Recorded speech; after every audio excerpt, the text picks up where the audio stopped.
So you have SolidWorks Simulation. Now what?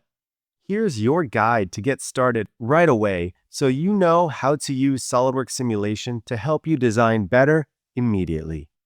First, start with the tutorials. You can access them from the question mark menu in the upper right corner. You'll initially see the SolidWorks CAD tutorials, which are also great. But click here to go to SolidWorks Simulation Tutorials. Here is where you should start. It's like the Goldilocks library, not too much content, just enough to keep you focused and on track to learn enough to get up to speed fast. Like here, single parts, assemblies, mixed meshing, and even advanced techniques like using connectors. These tutorials come with example files and step-by-step instructions to guide you through the process. Start here and you'll be surprised how quickly you can learn.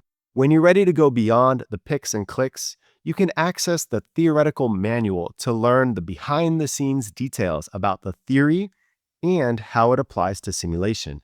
This is a good place to go to get additional insight about the tool and its applications.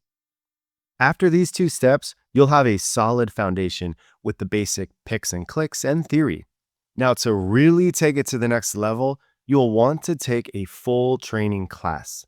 This is the best bang for your buck in terms of minimizing your time spent learning while maximizing your return. Go to our website for more information about that, like the schedule and overview information about the training courses. And that's the curated journey. So you can start by dipping your toes in the simulation water and then jumping into the deep end with a full simulation training course led by one of our experienced expert instructors.